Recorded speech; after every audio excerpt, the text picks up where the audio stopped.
bumi bisa bertahan tenang, tidak montang-manting ke sana kemari, karena di tengahnya ada mahma. Mahma itu 9 joule. Semua cingkir, piring, meja ini tidak melayang ke sana kemari karena diikat oleh api. Ini fungsinya api penting. Nah, setelah api, air itu menjadi tulang kuning ini.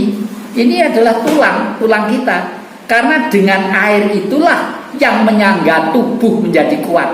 Makanya makhluk yang tidak ada tulangnya lemah, cacing misalnya, ular masih lumayan ada ininya, tulangnya. Cacing tidak ada, lemah, makanya ya. Ini jadi, dan air itu apa sih? Air itu perwujudan Tuhan. Air itu perwujudan Tuhan. Tanah dan air berputar-putar di udara, dibakar api yang membara. Itu teori kitab-kitab semuanya seperti itu. Tapi karena sudah kita masuk ke era digitalisasi, pikiran saya harus menyebut pikiran tahun 3000. Apa itu? Proses terjadinya alam semesta. Sentral titik aktivitas minus. Titik itu apa? Titik Tuhan. Loh, titik kok Tuhan? Tuhan itu apa? Tuhan itu yang membuat manusia. Yang ngarang ya, yang ngarang manusia, yang menyebut nih, ya tidak mungkin gajah gundulnya gede, sapi kepalanya gede, kerbau gede, tapi kan tidak bilang Tuhan, yang bilang Tuhan hanya manusia. Oleh karena itu di dalam Al-Quran dikatakan manusia itu makhluk yang dimuliakan oleh Allah, karena sinarnya bercahaya di dalam tubuh kita yang ada di tengah ini ya.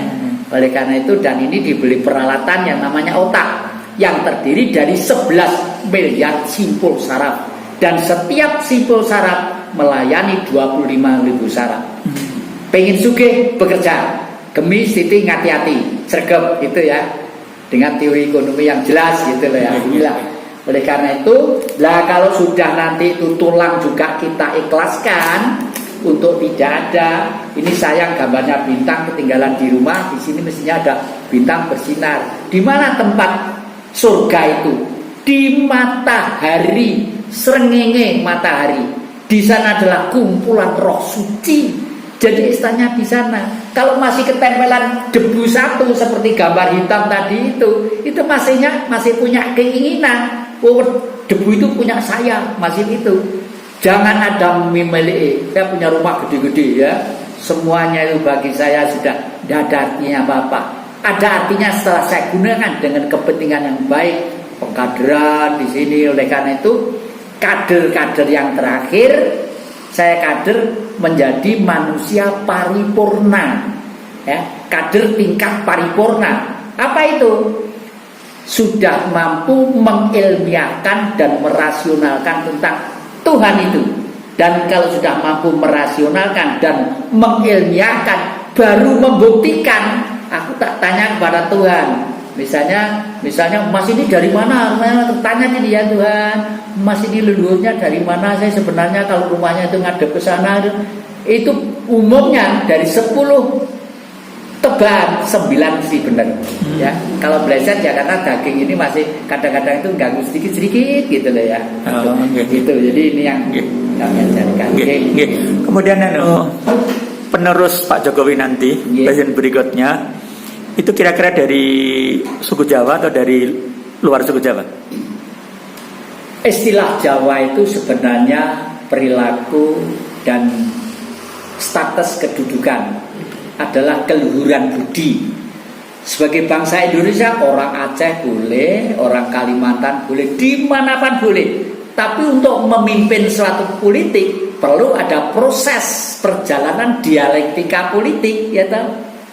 Mampu pandang ke sana. Mengingat tadi saya katakan beliau itu adalah ngisi waktu untuk dandani Indonesia, dan nanti yang ke depan harus lebih tegas dan lebih jelas karena yang ditangani forum internasional. Nah, sekarang ini Mas, ada suatu negara yang mempunyai teori sosial tapi sadis, bahwa negara itu berpendapat kalau ekonomi dunia itu pengen berubah, 60% manusia dunia harus mati. Makanya dia lalu membuat virus disebarkan supaya mati. Bayangannya dia kalau bumi itu dihuni 40 orang, ya tidak ada yang rebutan nasi, rebutan rezeki, rebutan ngojek, tidak ada. Oh, memang anu ya. Ingat, pada waktu kita merdeka penduduk kita hanya 60 juta, sekarang 360 juta. Tapi dengan ekosistem, dengan geografis, dengan kondisi alam, tambang, hutan, gunung seperti ini, nggak patut kalau kita itu masih menjadi orang miskin ya, menjadi orang menderita. Ya karena kita sudah lama otak kita dipindah menjadi bukan otak merah putih, itulah yang menjadi beliut nggak karu-karuan itu ya. Jadi inilah kira-kira sekarang itu patut kita kembangkan dan sebarkan. Bagaimanapun majunya zaman, kemajuan itu adalah ilmu pengetahuan ya. Oleh karena itu yang pengganti beliau tadi itu siapa?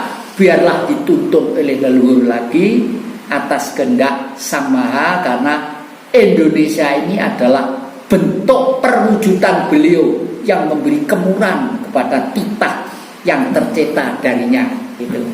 Tadi diharapkan juga leluhur tetap akan membimbing penerusnya Jokowi nanti. Iya, karena pikiran manusia sudah dangkal semua, sudah nggak nutut semua. Tapi sejumlah tokoh yang muncul di tim survei itu kira-kira berpunya peluang besar nggak?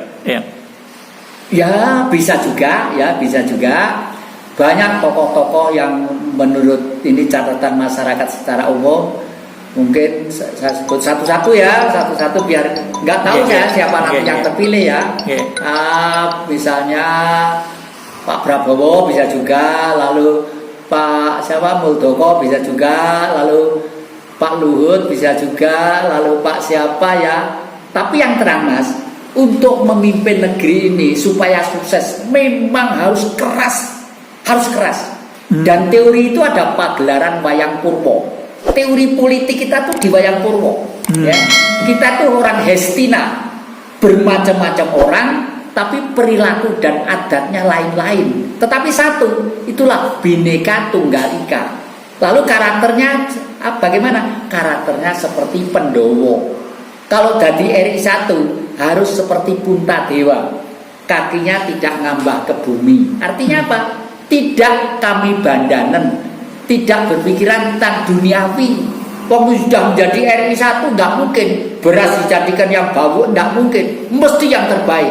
Mobil tidak mungkin yang dempulan seperti mobil saya, harus bila perlu mobil yang termewah buatan Inggris misalnya ya. Karena RI 1 lambang suatu negara, sepatunya, bajunya segala macam seperti Bung Karno. Gagah, tapi Bung Karno itu menurut saya dompet itu isinya itu tidak ada. Itu Bung Karno. Jadi beliau itu kenapa diturunkan? Ya karena seperti itu.